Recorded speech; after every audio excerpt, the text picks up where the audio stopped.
Once again, I find myself in the fortunate position whereby where I'm living, I can get my hands on the latest toys before America does. Now, in this instance, we have McFarlane's Batman 66 Wave 11 partial release. I will get to that in a moment. But when we come back, we'll get this package opened up and we'll see what these new figures from McFarlane are all about.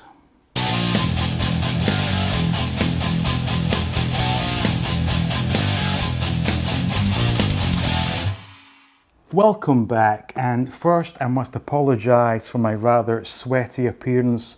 I've just been on a beer run and it's over 90 degrees here, so it is what it is. Now, every time McFarlane announce a new line of Batman 66 figures, I immediately pre-order from Big Bad Toy Store, and then I check my local tie dealer to see if he can hook me up, and if he can, I cancel with Big Bad. Now, in this instance, I have a partial release. I wasn't planning on buying the Batgirl figure because that was not from the TV show. Wonder Woman also, while not from the TV show, I did enjoy Wonder Woman as a child.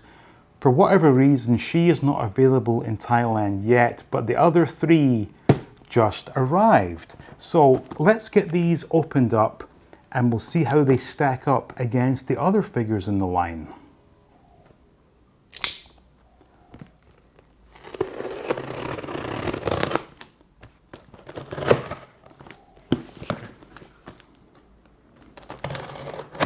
Okay, so I have the figures opened up, and I gotta say, Amazon could learn a thing from packaging from here in Thailand.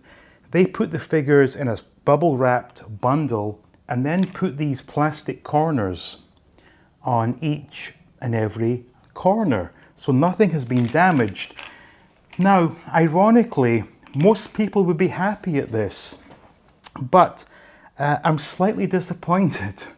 My Clock King is the Platinum Edition black and white one. I wanted the colored one, so for the purposes of this video, I may not even open this one. I may hold on to this for a trade in the future, but obviously we have the Clock King, and as portrayed by Walter Slezak, I think the likeness is pretty damn good.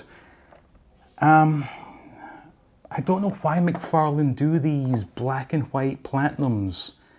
Obviously, most people would be thrilled to get the platinum in their order because I paid regular price for this, but I wanted the regular colored one. Anyway, next up is the Joker with the, I guess it's the dehydrator, do they call it that? They don't even tell us, but that is the Joker with M.a.s.k and the dehydrator. Now, from memory, this is the exact same masked Joker that was a platinum version many years ago, but this time his costume is very orange and he does come with the added accessory of the dehydrator. I didn't mention this at the time, and Clock King comes with absolutely no accessories. And next up we have what they're calling the movie poster Batman, and I'm guessing that is the Italian movie poster. Initially, I thought this was based on the sort of Japanese tin toy Batman that was done in these colors, but they are saying it's the movie poster Batman.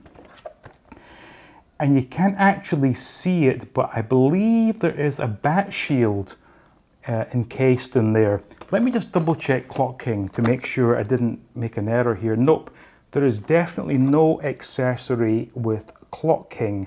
Now, my plan was to get these all opened up and give you my review, but I'm going to have to hold on to this. This is not what I wanted.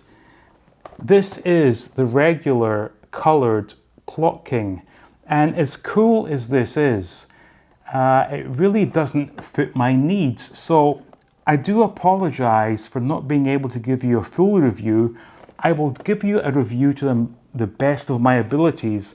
It looks pretty accurate. The costume, I think that's a fabric cape, and I'm sure the suit is all that kind of soft, gummy material. The likeness is pretty good. The hat looks good. All in all, a pretty good looking figure, but we will get these ones opened up and we will compare them to their original counterparts.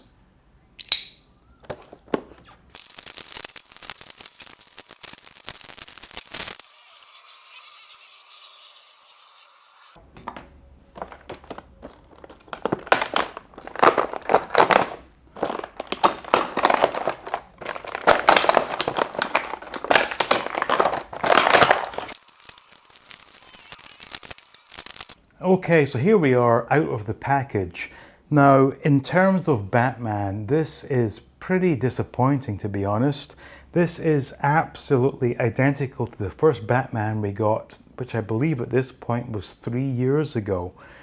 And he comes with the bat shield, but he's still sculpted with one fisted hand, despite having two holders on the bat shield, so he can only hold it with the one hand.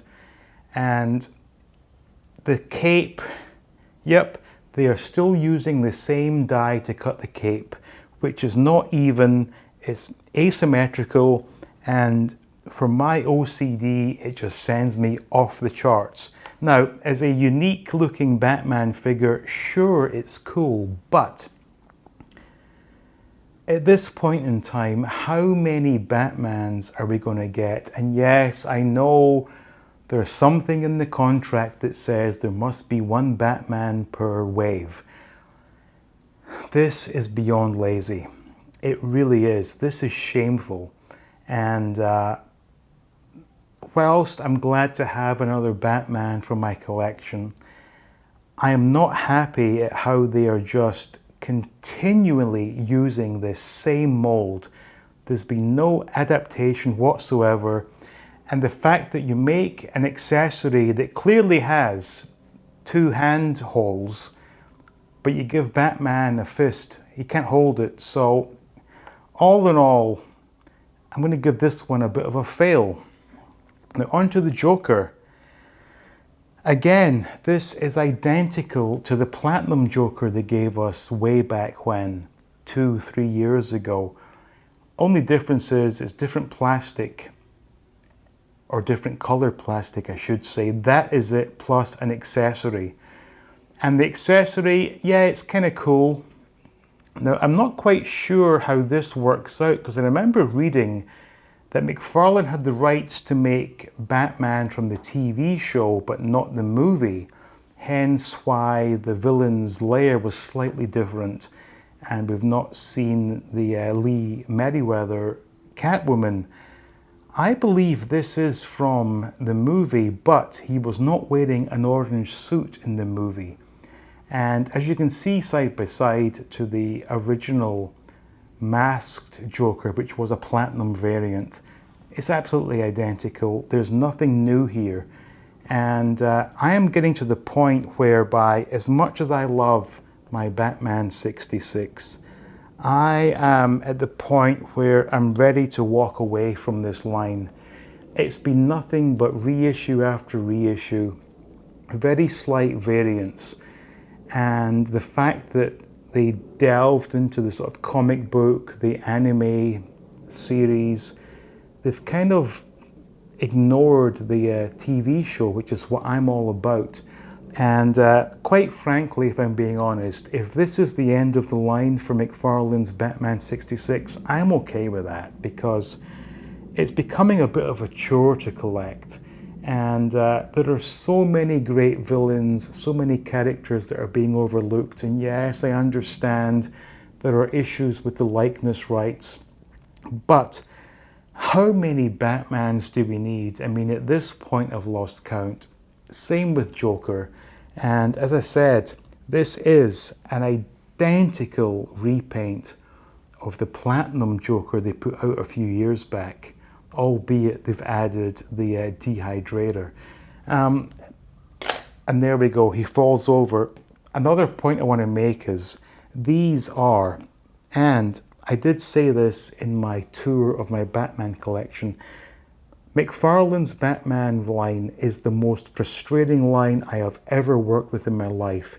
Even using museum putty, these figures will not stand up. For all the stupid text bubbles they gave us, just give us a goddamn figure stand. This bat shield, yeah, it's kind of cool, although it doesn't actually say bat shield on it. Just give us a figure stand instead, because they do make the peg holes. So there's no excuse not to do that, but these are the worst figures I've ever worked with. But in saying that, it's more addition to my Batman collection, and ironically, I got the platinum version that I was not wanting. So I will see if I can get a regular version, maybe trade this in or something. I would love to have had this in hand, but you know, I'm going to try and get the regular one and see if I can swap this for something else. But in the meantime, that is it. No, it's not it. Let's get these added to the collection and see how they stand up against the rest.